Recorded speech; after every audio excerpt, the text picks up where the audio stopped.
দশম শ্রেণীর সুপ্রিয় শিক্ষার্থী বন্ধুরা, আসসালামু আলাইকুম। স্বাগতম সবাইকে মেরিল্যান্ড ইন্টারন্যাশনাল স্কুলে। তো তোমরা যারা 2021 সালে এসএসসি পরীক্ষা দিবে, তোমাদের প্রথম সপ্তাহের অ্যাসাইনমেন্ট পাবলিশ হয়েছে। তো তোমাদের প্রথম সপ্তাহের অ্যাসাইনমেন্ট তোমরা সকলেই লিখেছো। তো এই ইতিমধ্যে তোমাদের একটা নোটিশ দিয়েছে শিক্ষা অধিদপ্তর থেকে। এই নোটিশে বলা হয়েছে যে তোমাদের প্রথম সপ্তাহের অ্যাসাইনমেন্টে যে শিরোনামগুলি দেওয়া হয়েছিল, এই শিরোনামের ভিতরে কিছু শিরোনাম ভুল হয়েছে এবং কিছু বিষয়ের প্রশ্ন ভুল হয়েছে। তো এই কারণে তোমাদের কিছু প্রশ্ন আবার লিখতে হবে এবং কিছু শিরোনাম তোমাদের পুনরায় লিখতে হবে এবং কিছু শিরোনাম কিন্তু তোমাদের আগেরগুলি থাকবে। তো আজকের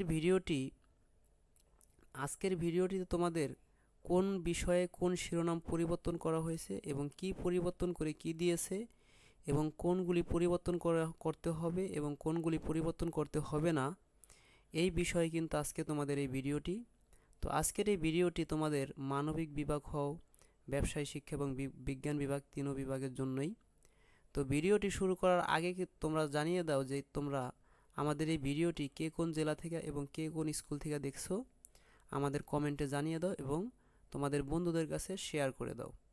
তো প্রথমে আমি এখানে কথা না বাড়িয়ে যে দেখে আসি যে তোমাদের কোন কোন বিষয়ের শিরোনামগুলি পরিবর্তন করেছে এইগুলি।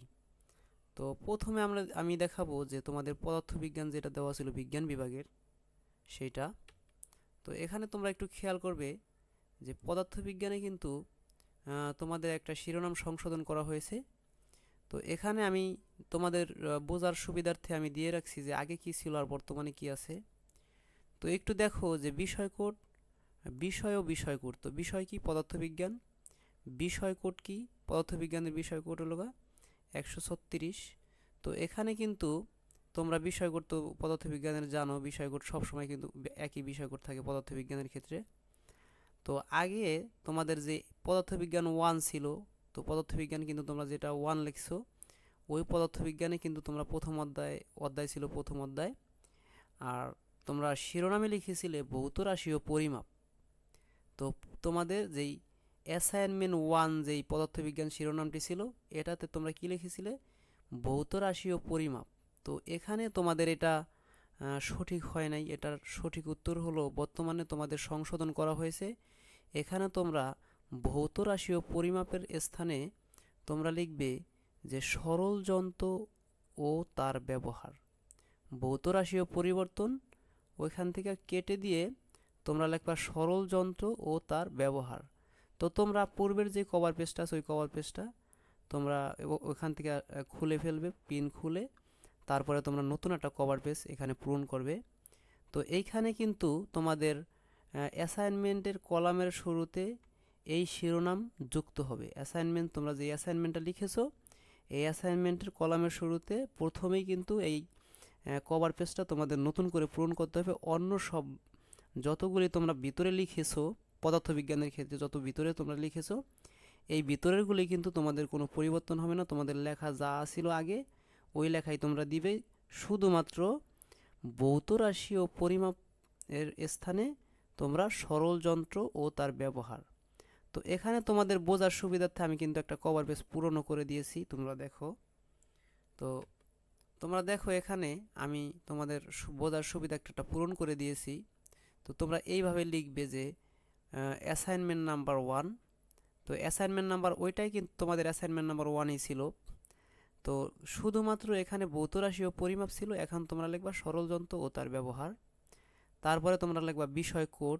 তারপরে বিষয় কোডের পরে যে ঘরটা আছে এখানে তোমরা বিষয় দিবে। তো এখানে বিষয় কোড দিলেই হয়, বিষয় না দিলেও সমস্যা নাই, তবে বিষয় কোডটাই সবচেয়ে বেশি গুরুত্বপূর্ণ। কারণ বিষয় কোডেই তোমরা কোন বিষয়ে এখানে লিখছো এটা উল্লেখ হয়ে যায়। তারপরেও বিষয় কোড দেওয়ার পরেও তোমরা যদি বিষয়টা এখানে লিখো তাহলে একটু ভালো দেখায়। তো বিষয় কোড দেওয়ার পরে কিন্তু তোমরা এখানে বিষয় লিখবে, তারপরে লিখবে বোর্ড। তো তোমরা যেই বোর্ডের হয় এখানে তোমরা বোর্ড দিবে, তারপরে রেজিস্ট্রেশন নাম্বার, তারপর তোমাদের নাম। তো যেভাবে যেভাবে আছে এইভাবে ঠিকভাবে দিবা। তো নাম এবং রেজিস্ট্রেশন নাম্বার কীভাবে দিতে হবে এটা কিন্তু আমার পূর্বের ভিডিওতে আমরা বলেছি যে রেজিস্ট্রেশন নাম্বার তোমরা স্কুল থেকে সংরক্ষণ করবে, স্কুল কলেজ থেকে। আর তোমাদের নাম যে জিএসসি পরীক্ষার অ্যাডমিট কার্ড আছে ওই অনুযায়ী তোমাদের নাম অবশ্যই ক্যাপিটাল লেটার লিখতে হবে, পিতামাতার নাম। একইভাবে জিএসসি পরীক্ষার অ্যাডমিট কার্ড অনুসারে লিখতে হবে। তো এখানে কিন্তু তোমাদের শুধুমাত্র কিন্তু শিরোনামটা খালি চেঞ্জ হয়েছে পদার্থবিজ্ঞান 1-এর ক্ষেত্রে। শিরোনাম ভৌত রাশি ও পরিমাপ ছিল, এখানে সরল যন্ত্র ও তার ব্যবহার এইটা। তারপরে তোমাদের যে পদার্থবিজ্ঞান 2 যেটা আছে,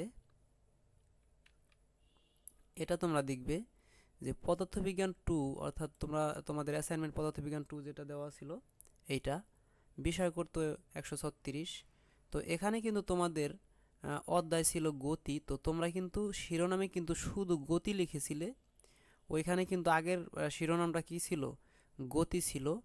তো ওই শিরোনামটা গতির স্থানে তোমরা লিখবে গতি ও এর রাশিমালা। জাস্ট এতটুকু কিন্তু তোমাদের পরিবর্তন হয়েছে। তোমরা গতির স্থানে কি লিখবে, গতি ও এর রাশিমালা। এক্ষেত্রে কিন্তু দেখো তোমাদের কিন্তু এই কভার পেজটা কিন্তু তোমরা কিন্তু না না ফেললেও পারো, কারণ এখানে কিন্তু গতি আগে থেকেই লেখা ছিল। তোমরা খালি শুধু ও এর রাশিমালা এতটুকু যুক্ত করে দিবা, তাইলে কিন্তু তোমাদের এই কভার পেজটা কিন্তু নষ্ট করার কোনো দরকার আমি মনে করি না।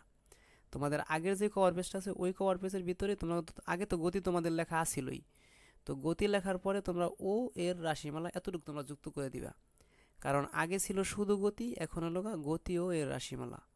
আশা করি তোমরা সংশোধিত যে অ্যাসাইনমেন্টের যে শিরোনামটা আছে তোমরা বুঝতে পেরেছো। তো এখানে কিন্তু পূর্বের মতোই বাকি সব কিছু ঠিক থাকবে, শুধুমাত্র এই শিরোনামটাই খালি পরিবর্তন করে ওখানে বসবে, গতির স্থানে গতি ও এর রাশিমালা। তো তোমাদের বোঝার সুবিধার্থে তোমাদের একটা পূরণ করে দিয়েছি আমি, দেখো। তো দেখো এখানে তোমাদের অ্যাসাইনমেন্ট নাম্বার 2, দেখো একটু আগে কিন্তু আমি তোমাদের দিয়েছিলাম যে শুধু গতি, এখানে কিন্তু শিরোনাম কি ছিল, শুধু গতি ছিল। তো শিরোনামের স্থানে কি হয়েছে, গতি ও এর রাশিমালা। দেখো এখানে কিন্তু তুমি কিন্তু এই কভার পেজটা না ফেললেও কিন্তু পারো, কারণ এখানে তোমাদের আগের ভাগে গতি লেখা আছে, ও এর রাশিমালা লিখলেই কিন্তু তোমাদের হয়ে যায়। তারপরে একইভাবে বিষয় এবং বিষয় কোড, তো বিষয় কোড দিবে, তারপরে এই ফাঁকা করে তোমরা বিষয়ের নামটা দিবে। যদি তোমরা নাম ব্যবহার না করো, শুধু বিষয় কোড লেখলেই হবে, তবে বিষয়টা লিখলে কিন্তু ভালো হয়। এখানে কিন্তু একটা জিনিস দেখো যে আমি কিন্তু এখানে তোমাদের বিষয়টা কিন্তু ছোট হাতের বড় হাতের আমি দিয়েছি, তোমাদের কিন্তু তাড়াতাড়ি ভিডিওটি বানানোর জন্য কিন্তু আমি তাড়াহুড়া করে কিন্তু ছোট হাতের দিয়েছি। তোমরা কিন্তু অবশ্যই সবগুলি বড় হাতের দিবে, অর্থাৎ ক্যাপিটাল লেটারে সব লিখবে। ফিজিক্স তোমরা ইংরেজিতে ক্যাপিটাল লেটারে লিখবে, এখানে কোনো বাংলা লিখবে না। আশা করি তোমরা বুঝতে পেরেছো। তারপরে তোমাদের যে বিষয়টা আছে সেটা হলো রসায়ন বিজ্ঞান। দেখো রসায়ন বিজ্ঞানে কিন্তু একইভাবে তোমাদের রসায়ন বিজ্ঞান বিষয় কোড তোমরা জানো যে 137, এবং তোমাদের যে রসায়ন বিজ্ঞান যে 1 ছিল, অর্থাৎ রসায়ন 1 যেটা ছিল তৃতীয় অধ্যায়, তোমরা ওইখানে লিখেছিলে পদার্থের গঠন। তো এইখানে কিন্তু অনেক বড় একটা শিরোনাম তোমাদের দিয়েছে যে পদার্থের গঠন, এটার পরিবর্তে তোমরা লিখবে যে বিভিন্ন 4টি মৌলের নিউটন সংখ্যা, বোর মডেল অনুসারে পরমাণুর গঠনের চিত্র, শক্তি স্তর, ইলেকট্রন বিন্যাস এবং উপশক্তি স্তর অরবিটাল সমূহে ইলেকট্রন বিন্যাস। তো তোমাদের কিন্তু এই রসায়ন বিজ্ঞানে কিন্তু বিশাল একটা শিরোনাম কিন্তু তোমাদের নতুন করে দিয়েছে, অনেক বড় একটা শিরোনাম কিন্তু তোমাদের নতুন করে দিয়েছে। তোমাদের লিখতে কিন্তু এটা কিন্তু 2 থেকে 3 লাইন লাগবে। তো যাই হোক একটু ছোট করে তোমরা লিখবে। তো এখানে কিন্তু তোমাদের রসায়ন বিজ্ঞানের ক্ষেত্রে শুধুমাত্র এটা পরিবর্তন হবে, তোমরা জানো যে বাকি ভিতরে যে লেখাগুলি আছে এই লেখাগুলির কোনো পরিবর্তন হবে না, শুধুমাত্র শিরোনাম পরিবর্তন হবে। তো এটা ছিল তোমাদের রসায়ন 1। রসায়ন 1-এর যে এটা ছিল, এটা শুধুমাত্র শিরোনামে এই পদার্থের গঠনের স্থানে তোমরা এটা লিখবে। তোমাদের বোঝার সুবিধার্থে তোমাদের একটা কভার পেজ পূরণ করে আমি দিয়েছি, দেখো। তো এখানে তোমরা লিখবে ক্রমিক নাম্বার, তোমরা লিখবে 1। তারপরে এখানে দেখো বিভিন্ন 4টি মৌলের ইলেকট্রন সংখ্যা, নিউটন সংখ্যা, বোর মডেল অনুসারে পরমাণুর গঠনের চিত্র,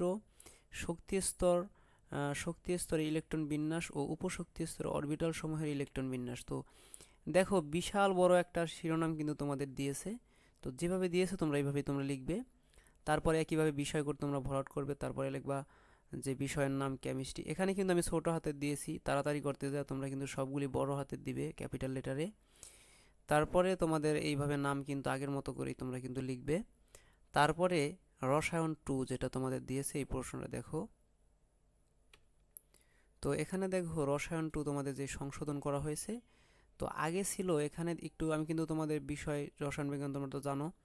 তারপর এখানে কিন্তু তোমাদের কি দেওয়া হয়েছে, যে চতুর্থ অধ্যায়ে তোমাদের অ্যাসাইনমেন্ট 2 তোমার যেটা, সেটা কিন্তু তোমরা লিখছিল পর্যায় সারণী।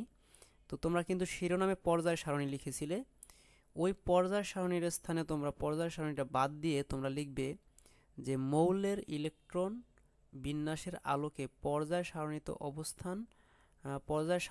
অবস্থান, তুলনামূলক আয়নীকরণ তুলনামূলক আয়নীকরণ শক্তি এবং মৌল সংশ্লিষ্ট গ্রুপ বা শ্রেণীর বৈশিষ্ট্য। তো এইখানে কিন্তু তোমাদের পর্যায় সারণী না লিখে তোমাদের কিন্তু এই অনেক বড় একটা কথা দিয়েছে, এটা কিন্তু তোমাদের শিরোনামে লিখতে হবে নতুন করে। আর ভিতরে বাকি যা আছে তোমাদের লেখা, আগে যা লিখেছো ওইটাই কিন্তু থাকবে, ওই লেখার কোনো পরিবর্তন হবে না, শুধুমাত্র শিরোনামটা পরিবর্তন তোমরা করবা। তো আশা করি তোমরা বুঝতে পেরেছো। তো রসায়ন বিজ্ঞানে তোমাদের একটা বোঝার সুবিধার্থে তোমাদের একটা নমুনা যেই তোমাদের এই কভার পেজটা আছে এটা পূরণ করে দেওয়া হয়েছে। দেখো এখানে তোমরা লিখবে যে অ্যাসাইনমেন্ট 2।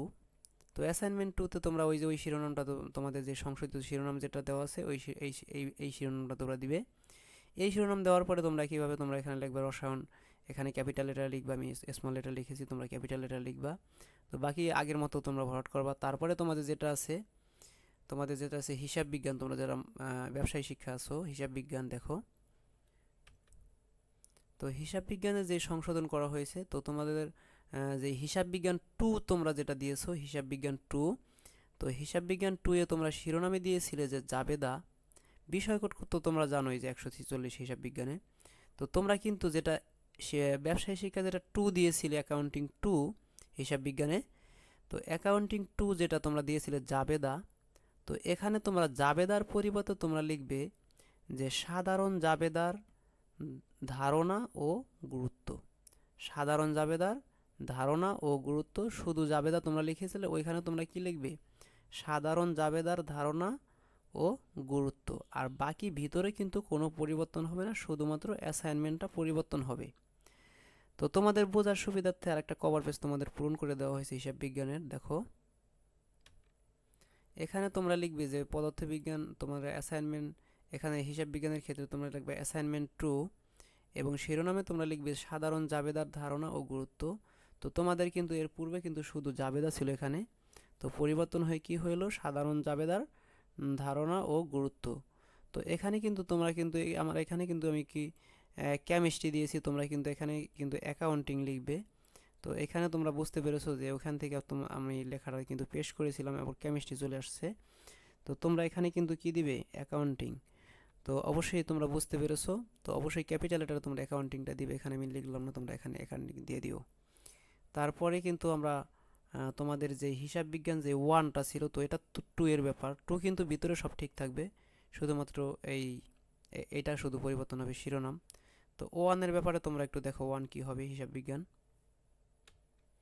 দেখো হিসাব বিজ্ঞান 1 যে বিষয়টা আছে, হিসাব বিজ্ঞান 1 এর কোনো পরিবর্তন হবে না।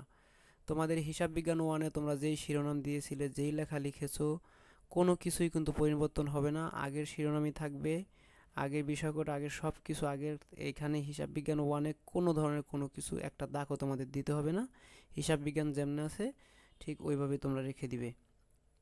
হিসাব বিজ্ঞান কোনো পরিবর্তন করে নাই।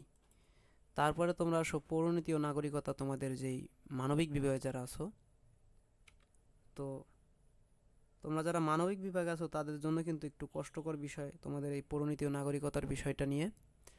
তো অন্য গ্রুপের জন্য কোনো নতুন কোনো কিছু আসে নাই, তো শুধুমাত্র তোমাদের মানবিক বিভাগে তোমরা যারা পৌরনীতি ও নাগরিকতা লিখেছো, তো পৌরনীতি ও নাগরিকতা তোমরা যেই পেজগুলি লিখেছো ওই পেজগুলি কিন্তু আবার নতুন করে লিখতে হবে।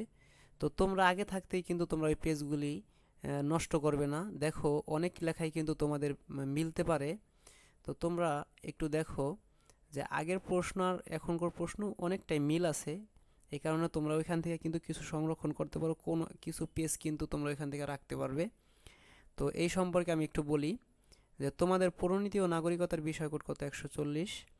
তো এখানে তোমরা তোমাদের যে পৌরনীতি ও নাগরিকতা 1 অ্যাসাইনমেন্ট নাম্বার 1, তো তোমাদের আগের শিরোনামটা তোমরা দিয়েছিলে পৌরনীতি ও নাগরিকতা, আগের শিরোনাম তোমরা লিখেছিলে পৌরনীতি ও নাগরিকতা। এখন বর্তমানে কিন্তু তোমাদের ওই শিরোনাম তো পরিবর্তন হয়েছেই, এর পরিবর্তে কি প্রশ্নটাও পরিবর্তন হয়ে গেছে। তোমাদের শিরোনাম সহ একবারে প্রশ্ন সহই কিন্তু তোমাদের পৌরনীতি ও নাগরিকতার প্রশ্ন সম্পূর্ণটাই পরিবর্তন হয়েছে। তোমাদের এখানে কিন্তু নতুন করে আবার লিখতে হবে শিরোনাম এবং সব কিছু কিন্তু তোমাদের পুনরায় লিখতে হবে। এখন দেখো, এই সম্পর্কে কিন্তু তোমাদের ভিডিও একটু পরে আপলোড করা হবে। তো দেখো, আগে তোমাদের পৌরনীতি ও নাগরিকতা যা যা ছিল সকল কিছুই কিন্তু তোমাদের পরিবর্তন করেছে। এখানে কিন্তু তোমাদের নতুন করে আরেকটা প্রশ্ন তোমাদের জন্য দিয়েছে, এটা তোমরা দেখবে। তোমরা এখানে একটু খেয়াল করো যে পৌরনীতি ও নাগরিকতার নতুন অ্যাসাইনমেন্টের ভিডিও কিছুক্ষণের মধ্যেই তোমাদের দেওয়া হবে। সেখান থেকে তোমরা লিখবে যে তোমাদের কিভাবে কভার পেজ পূরণ করতে হবে। সেখানে আবার দেওয়া হবে যে পৌরনীতি ও নাগরিকতা তোমরা নতুন করে আবার কীভাবে কভার পেজ তৈরি করবে এবং কিভাবে তোমরা লিখবে। সকল অ্যাসাইনমেন্টের উত্তর কিন্তু একটু পরে একটা ভিডিও আপলোড করা হবে, সেখান থেকে তোমরা দেখে তোমরা পৌরনীতি ও নাগরিকতা লিখে নিও। তো তারপরে আছে উচ্চতর গণিত। তো উচ্চতর গণিতে তোমরা তোমাদের শ্রেণীর শিক্ষকের কাছে তোমরা জিজ্ঞাসা করবে যে তোমাদের উচ্চতর গণিতটা লিখতে হবে কি লিখতে হবে না। তো অনেক শিক্ষা প্রতিষ্ঠানে আছে তারা উচ্চতর গণিত লিখতে বলেছে, অনেক শিক্ষা প্রতিষ্ঠান আছে তারা উচ্চতর গণিত লিখতে বলে নাই। তো এক্ষেত্রে কিন্তু তোমাদের শিক্ষা প্রতিষ্ঠানের উপর ডিপেন্ড করবো যে উচ্চতর গণিত লিখতে হবে কি হবে না। তোমরা শ্রেণীর শিক্ষকের কাছে জিজ্ঞাসা করবে যে উচ্চতর গণিত তোমরা লিখবা কি লিখবা না। তো উচ্চতর গণিতে কিন্তু তোমাদের আগে কিন্তু দেওয়া হয়েছিল যে একটু দেখো যে উচ্চতর গণিতের বিষয়কোড 126 তোমরা জানো। তো আগের শিরোনাম ছিল কি, আগের শিরোনাম ছিল স্থানাঙ্ক জ্যামিতি। তোমরা শুধু লিখছিল শিরোনামে স্থানাঙ্ক জ্যামিতি। তো এখন বর্তমানে সংশোধিত শিরোনামে তোমরা কি লিখবে, স্থানাঙ্ক জ্যামিতির মাধ্যমে বহুভুজ সংক্রান্ত সমস্যার সমাধান। তো তোমরা বর্তমান শিরোনাম কি লিখবে, যে স্থানাঙ্ক জ্যামিতির মাধ্যমে বহুভুজ সংক্রান্ত সমস্যার সমাধান। আর বাকি ভিতরে তোমরা যা লিখেছো ওইটা সব ঠিক থাকবে, শুধুমাত্র স্থানাঙ্ক জ্যামিতির স্থানে স্থানাঙ্ক জ্যামিতির মাধ্যমে বহুভুজ সংক্রান্ত সমস্যার সমাধান, এটা তোমরা খালি লিখবে। তোমাদের বোঝার সুবিধার্থে একটা কভার পেজ তোমাদের পূরণ করে দেওয়া হয়েছে। দেখো, এই দেখো তোমাদের এটা দেওয়া হয়েছে। তোমরা লিখবা যে অ্যাসাইনমেন্ট নাম্বার 1, তারপরে শিরোনামে তোমরা লিখবা যে স্থানাঙ্ক জ্যামিতির মাধ্যমে বহুভুজ সংক্রান্ত সমস্যার সমাধান। তারপরে তোমরা বিষয় কোড দিবে এবং বিষয়ের নাম। এখানে কিন্তু সবগুলি কিন্তু তোমরা ক্যাপিটাল লেটারে লিখবে। তো আমি তাড়াতাড়ি করার ক্ষেত্রে আমি কিন্তু স্মল লেটারে লিখেছি। তারপরে তোমরা যেভাবে পূরণ করেছো এইভাবে তোমরা সঠিকভাবে তোমরা পূরণ করবে।